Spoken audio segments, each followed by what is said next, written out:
Welcome to Blueprint IoT and welcome to this unboxing of the NT-100 from RØDE. Quick recap, we already unboxed another mic from RØDE, which is the one that I'm normally using, the mini one. And the reason I got this new one here is, first of all, I kind of lost the old one, or I don't know where it is momentarily.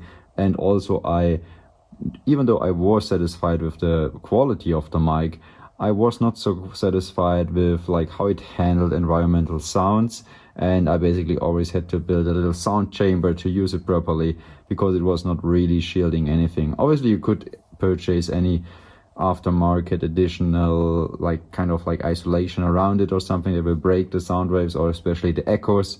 But I thought, why not approaching another solution, which would be bring the mic closer to the origin of the sound, which would be the mouth. So even though this headset was not created for, it's not meant for content creation or sound recording, nevertheless, it's from RØDE, so I thought that's the best shot I have. It's, I think, more meant for studio setups or podcast setups, whatever, so to listen to the audio, to clear audio, and not so much to record it. Nevertheless, again, I think that's the best shot to try this technology or this technique, bring the mic closer to the mouth to record less echo prone to echo type of audio. So let's unbox it and then make a quick sound check, and then I'm curious to hear your judgment in the comments.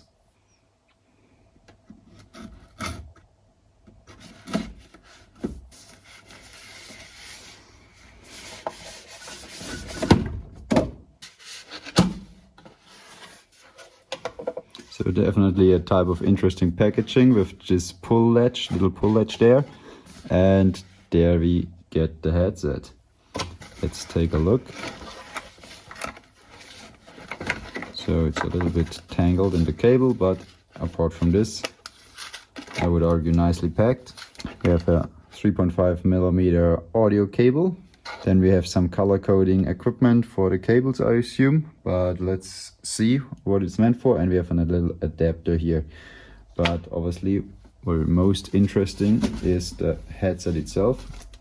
There it comes with the mic, some even RØDE branded anti-moisture package, and this little pouch here. And then obviously let's take a look at the headset itself. So from a build quality point of view, it's very well built. There's nice padding on it, and it even claims to have some sort of cooling effect, or at least avoiding your ears to cook.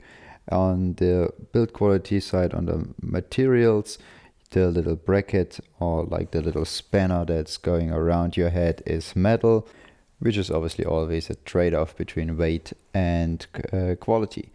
You have little locking mechanisms on each side, and also you have on each side a plug for a socket for the mic and the cable. I tested it, so you can have it either being the mic on the one side and the cable on the other side, or vice versa. But be aware that, depending on the position, your mic will look into a weird direction. Let's take a look on that. So the mic is a one-sided mic. It's not like a 360 mic, which makes sense, but this also means you can't just plug it into the other side, even though physically possible. So the only scenario where this would make sense is if you would turn around the headset basically 180 degrees, so then the right ear cup would be the left one, and vice versa. You can see that it's weirdly shaped, so it's supposed to be in this way, but I tried it. It is possible and not uncomfortable to have it vice versa, but yeah, I think that's a pretty niche use case. Nevertheless, it is possible. Beside that, you get a nice cable, which is a nice rubberized cable, and it has this very cool locking mechanism. So you're not just plugging it in, you're kind of screwing it into the headset, which provides a nice and tight fit, and you will not lose it very quickly or over time with many cycles of plugging it in and out. So this headset is more of a permanent setup, nothing you would pull out quickly in a train or something. That's what I'm personally looking for, but be aware what you get yourself into. You get also a little nice splitting adapter. That's the setup, or that's kind of the hardware you get. Taking a closer look on the bracket that's actually holding the ear cup, it even though it's a weird shape, it's just a bent metal sheet or metal part, and it's not any injection molded stuff or whatever. So all the important components are metal, which is quite nice. The outer shell of the ear cup itself is plastic compared to the Apple AirPods Pro, where it's metal. I think it's a wise choice because it's just adding weight and it's not really a part that experiences mechanical stress.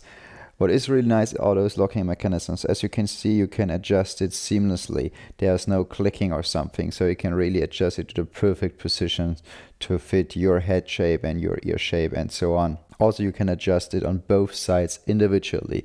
It's not synced or something, so you can have one a little lower, one a little higher, whatever. I guess that's something you barely do, but at least there is the possibility. Taking a look on the other end of the cable, you can see that it has no locking mechanism. So this means that you can like plug it in flush into your laptop or phone or whatever. So that's definitely given. There is no noise cancelling, but on the other hand, there are some other nice features as displayed on the cardboard. We discussed it already. From a comfort point of view, it's a heavy headset, but it's comfortable to wear it.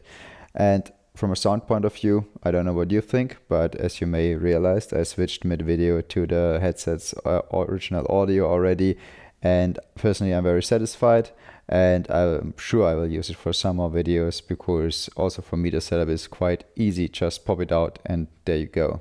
Please let me know your thoughts down in the comments about what you think about audio quality, and also if you can basically spot the exact minute and second when I switch from the iPhone audio to the headset audio.